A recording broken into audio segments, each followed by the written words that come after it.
Hello. कैसे हैं आप लोग? मैंने कुछ कहा, आपने सुना? डेफिनेटली सुना होगा। कहने और सुनने के बीच बहुत सारे प्रोसेसेस होती है। जैसे कि मान ले ये लड़का अपने दोस्त से कुछ कह रहा है, तो जब ये कह रहा है, बोल रहा है, उस समय उसके वोकल कॉर्ड में वाइब्रेशन होता है। आप बोल के देखिए, आपके गले में वाइब्रेशन होगा। तो इस वाइब्रेशन के कारण साउंड जनरेट होता है और वही साउंड इसके कानों में जाके कुछ असर करता है, जिससे कि कुछ इलेक्ट्रिकल इम्पल्सेस, न्यूरॉन्स में इलेक्ट्रिकल इम्पल्सेस जनरेट होता है, जो ब्रेन में जाके सुनने का सेंसेशन क्रिएट करता है। अब ये जो बोलना है, ये लड़का जो बोल रहा है, इसके गले में जो वाइब्रेशन हो रहा है, किस तरह से हो रहा है, ये तो बायोलॉजी की बात है। ये बायोलॉजी इसके साथ डील करेगा। और यहाँ पर कान के अंदर क्या हो रहा है, ये भी बायोलॉजी डील करेगा। और जो न्यूरॉन ब्रेन में जो सेंसेशन, सुनने का सेंसेशन क्रिएट कर रहा है, ये भी बायोलॉजी या फिर कहें न्यूरोलॉजिकल साइंस जो है वो डील करेगा। लेकिन बीच में ये जो बोल रहा है, वाइब्रेशन हो रहा है और समहाउ वो वाइब्रेशन इसके कानों तक पहुंच रहा है। ये जो बीच में फंडामेंटल पार्ट है, इस फंडामेंटल पार्ट के साथ डील करता है फिजिक्स, कि पार्टिकल्स में क्या हो रहा है, कि यहां से एक सर्टेन चीज एक जगह से दूसरे जगह तक पहुंच रहा है और वो कैसे पहुंच रहा है। तो यहाँ पर जब गले में वाइब्रेशन होता है, तो वही वाइब्रेशन आसपास का जो एयर मॉलिक्यूल्स है, एयर मॉलिक्यूल्स को वाइब्रेट करवाता है और वही वाइब्रेशन प्रोपगेट करके इसके कानों तक पहुँचता है और वो वाइब्रेशन जाके कान में कुछ वाइब्रेट करवाता है, जिससे कि न्यूरॉन में इलेक्ट्रिकल इम्पल्सेस ट्रिगर होता है, जो कि ब्रेन में जाके सुनने का सेंसेशन को क्रिएट करता है। बेसिकली हम जिस पार्ट के साथ डील करेंगे, जैसे कि हम लोगों ने बात किया, फिजिक्स जिस पार्ट के साथ डील करेगा वो ये कि ये वाइब्रेशन किस तरह से एनर्जी को एक जगह से दूसरे जगह पे ट्रांसफ़र कर रहा है। यहाँ पर मैंने एनर्जी को क्यों कहा, क्योंकि आप देखिए, जब इसका वाइब्रेशन गले में नहीं हो रहा था, मतलब ये लड़का बोल नहीं रहा था, उस समय इसके कानों में किसी भी तरह का सेंसेशन क्रिएट नहीं हो रहा था, क्योंकि कान को वाइब्रेट कराने के लिए कुछ भी नहीं था। लेकिन जब ये बोलने लगा तो इसके कान में वाइब्रेशन हुआ, जिससे कि ये सुनने लगा। क्यों हुआ वाइब्रेशन? क्योंकि यहाँ पर गले का वाइब्रेशन हवा को वाइब्रेट करवा रहा है। हवा का एक लेयर का मॉलिक्यूल्स अगले लेयर को वाइब्रेट करवा रहा है, वो फिर अगले लेयर को वाइब्रेट करवा रहा है। इस तरह से वाइब्रेशन के थ्रू एनर्जी का ट्रांसफ़र हो रहा है। एनर्जी इस जगह से एनर्जी इस जगह तक पहुंच रहा है। तो इस तरह से एनर्जी का ट्रांसफ़र होते हुए ये साउंड जो है एक जगह से दूसरे जगह में प्रोपगेट करता है। अब फंडामेंटली वाइब्रेशन के कारण एयर मॉलिक्यूल्स का क्या होता है, ये अभी हमें देखना है। सपोज चलिए हम उससे पहले एक बार देख लेते हैं कि यहाँ ये जो ऑब्जेक्ट है, ये ऑब्जेक्ट ऑसिलेट करेगा, आगे पीछे होगा, जिससे कि ये अपने आसपास के एयर मॉलिक्यूल्स को डिस्टर्ब करेगा या उसे भी अपने साथ धकेलेगा और खींचेगा। तो कैसा सिनेरियो क्रिएट होगा। ये जो सिचुएशन अभी आप देख रहे हैं, यही एग्जैक्टली होता है जब साउंड प्रोपगेट करता है। ये जो डॉट्स आप देख रहे हैं, इन डॉट्स को आप मान के चलिए a group of molecules of air. आप एक मॉलिक्यूल मानेंगे तो बहुत सारा प्रॉब्लम होगा, आगे चल के कॉन्सेप्चुअल प्रॉब्लम आ सकता है। इसीलिए मैंने कहा कि एक ग्रुप ऑफ मॉलिक्यूल्स, एक एक डॉट को आप ग्रुप ऑफ मॉलिक्यूल्स मान के चलिए। तो इस तरह से एक देखें, वाइब्रेशन एक जगह से दूसरे जगह तक पहुंच रहा है। एग्जैक्टली इसके अंदर यहाँ पर क्या क्या हो रहा है, चलिए अभी हमें वही चीज़ देखना है। तो उसको देखने के लिए हम क्या करते हैं, सबसे पहले एक लेयर, एयर का एक लेयर को कंसीडर करते हैं। ये पार्टिकल, ये ऑब्जेक्ट वो वाइब्रेट करेगा, तो एक लेयर, एयर का एक लेयर के साथ क्या होगा, ये अभी सबसे पहले हम लोग देखेंगे। वाइब्रेट करने के लिए ये सबसे पहले आगे बढ़ रहा है, तो आगे बढ़ते हुए ऑब्वियसली इसके साथ जो सटा हुआ एयर का लेयर है उसे भी धकेलते हुए ये ले जाएगा। पहली बात है, ठीक है। तो ये जब आगे बढ़ेगा वाइब्रेशन के दौरान ये ऑब्जेक्ट, तो अपने साथ जो सटा हुआ लेयर है उस लेयर को भी ये धकेल के ले जाएगा। और जब ये पीछे आएगा, वाइब्रेशन मतलब क्या, ऑसिलेशन या वाइब्रेशन, ये आगे पीछे आगे पीछे आगे पीछे होगा। तो ये आगे गया तो इसे धकेलते हुए ले गया इस लेयर को। जब ये ऑब्जेक्ट पीछे आएगा उस समय आप गौर करें, इस रीजन में एक वैक्यूम क्रिएट होगा, होना ही है। ये जब पीछे चला जाएगा तो ये एक एम्प्टी स्पेस बन जाएगा। तो इस वैक्यूम को भरने के लिए यही वाला लेयर पीछे की तरफ आ जाएगा। तो ऑब्वियसली होगा क्या, सिचुएशन कुछ ऐसा बनेगा, ऑब्जेक्ट आगे गया, उसके साथ लेयर भी आगे गया, ऑब्जेक्ट पीछे आया, तो जो वैक्यूम बन रहा है उस वैक्यूम को भरने के लिए एयर का ये लेयर उस जगह को भर रहा है। तो ये ऑब्जेक्ट जिस तरह से ऑसिलेट कर रहा है, ये लेयर, एयर का ये लेयर उसी के साथ साथ ऑसिलेट करेगा। ये तो अभी हमने एक लेयर के साथ डील किया। चलिए एक और लेयर ले लेते हैं। अब क्या होगा देखें, अब देखें, जब ये बॉडी इस तरह से वाइब्रेट करेगा तो दोनों लेयर्स वाइब्रेट करेगा। ऑब्वियसली ये ऑब्जेक्ट अगर फर्स्ट लेयर को पुश करेगा तो फर्स्ट लेयर नेक्स्ट लेयर को पुश करेगा। लेकिन ध्यान दें, यहाँ पर एक छोटा सा टाइम डिले है। ये जिस तरह से ऑसिलेट कर रहा है, ये थोड़ा सा समय का एक छोटा सा डिफरेंस है, इसे तो रहना ही है।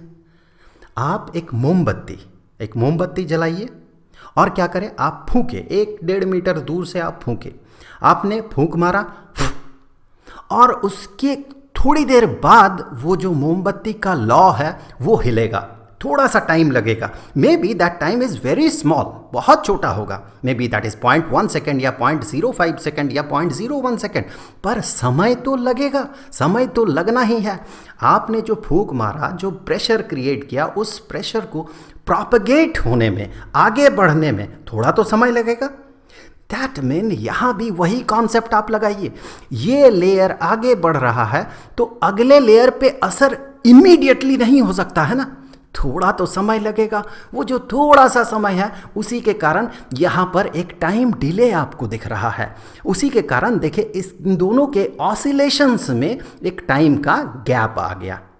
ओके, अब एक और लेयर कंसीडर कर लेते हैं। देखिए कैसा सिचुएशन होगा, कुछ उसी तरह का। टाइम डिले तीसरे में भी होगा। पहला लेयर, उससे थोड़ा बाद में ये लेयर ऑसिलेट कर रहा है, उससे थोड़ी देर बाद ये लेयर, तीसरा लेयर ऑसिलेट कर रहा। सेम लॉजिक लगा दीजिए। अब हम लोग एक लंबा सा कॉलम कंसीडर करेंगे, एयर कॉलम। अब हम लोग इसे ऑसिलेट करवाएंगे, इस ऑब्जेक्ट को वाइब्रेट करवाएंगे। चलिए हमने वाइब्रेट करवा दिया। तो देखिए एक टाइम डिले है, यहाँ जैसे ही धकेलना शुरू हुआ उसके थोड़ी देर बाद यहाँ पर वाइब्रेशन शुरू हुआ, होना ही है। मोमबत्ती को फूंक मारिए, आप समझ जाएंगे क्यों। अब आप देखिए जो टाइम का डिफरेंस है, अलग अलग लेयर्स में ऑसिलेशन का टाइम का जो डिफरेंस है, उस डिफरेंस के कारण एक बहुत ही खूबसूरत यहाँ पर एक पैटर्न क्रिएट हो रहा है। यहाँ पर देखिए जब ये आगे बढ़ रहा तो यहाँ पर कंप्रेस्ड है एयर, बहुत ही डेंस है। इस तरह से देखिए ये जो डेंस पार्ट है, देखिए इस तरह से आगे बढ़ रहा है। फिर से देखिए ये डेंस पार्ट इस तरह से आगे बढ़ रहा है। एक जगह पे ये डेंस हो जा रहा है और दूसरे जगह पे जब ये पीछे की तरफ जा रहा है तो इस समय देखिए ये रेयरिफाइड है, मतलब थोड़ा सा एक्सपैंडेड है, रेयर्ड है। ये जो मॉलिक्यूल्स है थोड़ा दूर दूर हो चुका है। सो यहाँ पर आपको कंप्रेशन इस तरह से आगे बढ़ते हुए आपको दिखेगा।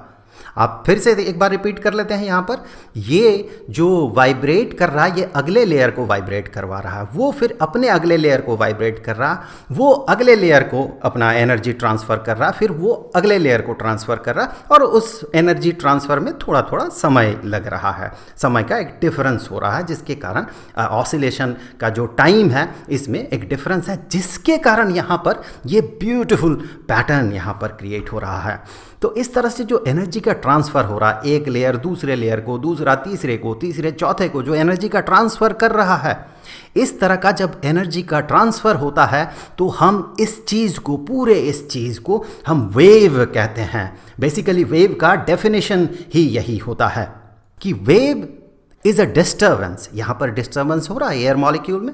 सो wave is a disturbance in a medium. यहाँ पर एयर जो है ये मीडियम है, माध्यम है, मीडियम। सो मीडियम में एक डिस्टर्बेंस है। कैसा disturbance? That transfers, that mean that disturbance transfers energy. Energy का ट्रांसफ़र हो रहा है ना, यहाँ से इस ऑब्जेक्ट ने इस लेयर को धकेला तो उस लेयर को एनर्जी मिला, फिर उसने अगले को धकेला उसे एनर्जी मिला, फिर अगले को धकेला उसने तो उसे एनर्जी मिला। तो इस तरह से एनर्जी का ट्रांसफ़र आगे की तरफ होते जा रहा है। ट्रांसफर्स एनर्जी प्रोग्रेसिवली, एक के बाद दूसरा, इसने इसको, इसने इसको, इसने इसको, इसने इसको, तो प्रोग्रेसिवली एक के बाद दूसरे पे एनर्जी का ट्रांसफ़र कर रहा है from one point two another point in that medium. एक पॉइंट से एनर्जी दूसरे पॉइंट में प्रोपगेट कर रहा है, आगे बढ़ रहा है। सो ये वेव का डेफिनेशन है। सो बाय डेफिनेशन यहाँ पर जो भी हरकत हो रहा है इस हरकत को हम वेव कहेंगे। यहाँ पर एयर मीडियम है, सो इस मीडियम में, एयर के इस मीडियम में हरकत हो रहा है, डिस्टर्बेंस हो रहा है, जिस डिस्टर्बेंस को हम कहेंगे वेव। और वेव जो है बेसिकली हम दो तरह के वेव्स के साथ, मैकेनिकल वेव्स के साथ डील करते हैं। एक है जो इस तरह का वेव है और दूसरा जो पानी में बनता है। इस तरह के वेव को हम कहते हैं लॉन्गिट्यूडनल वेव। पानी वाला वेव के बारे में थोड़ी देर में बात कर रहे हैं। सो इसे हम लॉन्गिट्यूडनल वेव्स कहते हैं। क्या डेफिनेशन है लॉन्गिट्यूडनल वेव्स का? Longitudinal waves are waves in which the displacement of the particles of the medium is in the same direction. मतलब जो डिस्प्लेसमेंट हो रहा पार्टिकल का डिस्प्लेसमेंट देखे आप इसे, चलिए एक बार पार्टिकल मान लेते हैं। इसे कैसा डिस्प्लेसमेंट हो रहा है? ये आगे पीछे, आगे पीछे, इस तरह का डिस्प्लेसमेंट हो रहा। सो डायरेक्शन डिस्प्लेसमेंट का देखें, पार्टिकल्स का आगे पीछे, इस तरह का डिस्प्लेसमेंट का डायरेक्शन है।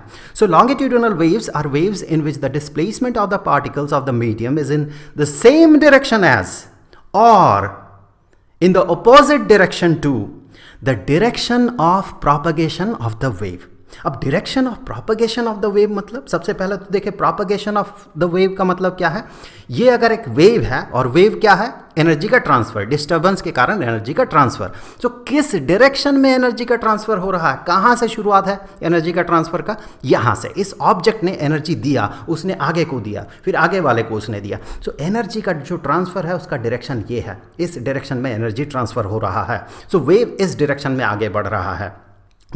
ठीक है। अब जो पार्टिकल्स है वो जो ऑसिलेट कर रहा है उसका डायरेक्शन देखिए, या तो वो इस डायरेक्शन में है या फिर इस डायरेक्शन में है। तो कहने का मतलब ये है कि जो डेफिनेशन है लॉन्गिट्यूडनल वेव्स का, वो डेफिनेशन ही ऐसा है कि अगर पार्टिकल्स, मीडियम का जो पार्टिकल जो वाइब्रेट कर रहा है या ऑसिलेट कर रहा है, उसका डिस्प्लेसमेंट अगर वेव के प्रोपगेशन के डायरेक्शन में या उसके अपोजिट डायरेक्शन में हो, then that wave is called a longitudinal wave. तो ये एक लॉन्गिट्यूडनल वेव है। जबकि अगर मान ले एक शांत पानी है, यहाँ पर आपने एक पत्थर गिरा दिया इस जगह पे, तो यहाँ से वेव इस तरह का उठता है और फिर ये आगे चल के डाई ऑफ हो जाता है। सो वेव का प्रोपगेशन देखिए, आपने पत्थर यहाँ पर गिराया, इधर भी वेव निकलेगा ऑब्वियसली। सो आपने यहाँ पर पत्थर गिराया, पूरा पानी शांत था, आपने पत्थर गिराया यहाँ पर, यहाँ से वाइब्रेशन या डिस्टर्बेंस शुरू हुआ। वो डिस्टर्बेंस किस डायरेक्शन में आगे बढ़ रहा है? डिस्टर्बेंस इस डायरेक्शन में आगे बढ़ रहा, वेव इस तरह से आगे बढ़ रहा है। लेकिन अब पार्टिकल्स को अगर देखें तो पार्टिकल्स, यहाँ का पार्टिकल्स ऊपर जाएगा, फिर ये नीचे जाएगा, यहाँ का भी पार्टिकल्स ऊपर नीचे ऊपर नीचे ऊपर नीचे होगा। पार्टिकल्स तो आगे नहीं बढ़ता है। पानी में पत्थर डाल के देखें, पानी ऊपर नीचे होता है। एक मान ले ये पानी है और यहाँ पर एक लकड़ी है, हल्का सा लकड़ी का टुकड़ा यहाँ पर फ्लोट कर रहा है। आप यहाँ पत्थर डाल दे तो जो वेव बनेगा, ये लकड़ी का टुकड़ा ऊपर नीचे होगा, ये आगे नहीं बढ़ जाएगा इस डायरेक्शन में, या ऐसे ऐसे ऐसे ऐसे वाइब्रेट नहीं करेगा, ये ऊपर नीचे वाइब्रेट करेगा।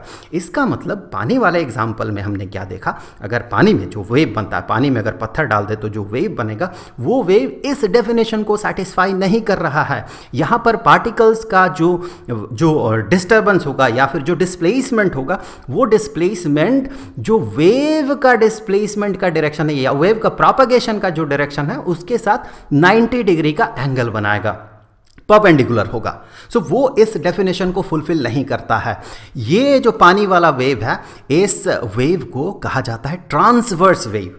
जब पार्टिकल का डिस्प्लेसमेंट और वेव का प्रोपगेशन का डायरेक्शन, ये जो वेव का डायरेक्शन इधर है और पार्टिकल अगर इस तरह से ऑसिलेट करे ऊपर नीचे, तो ये जो 90 डिग्री का एंगल बन रहा है जो परपेंडिकुलर है, इस तरह का जो वेव है, इस वेव को कहा जाता है ट्रांसवर्स वेव। तो फिलहाल हम लॉन्गिट्यूडनल वेव पे बात कर रहे हैं। यहाँ पर ये लॉन्गिट्यूडनल वेव का एग्जांपल है, जब हम लोग साउंड जनरेट करते हैं, वो साउंड जो प्रोपगेट करता है वो लॉन्गिट्यूडनल वेव का एक एग्जांपल है।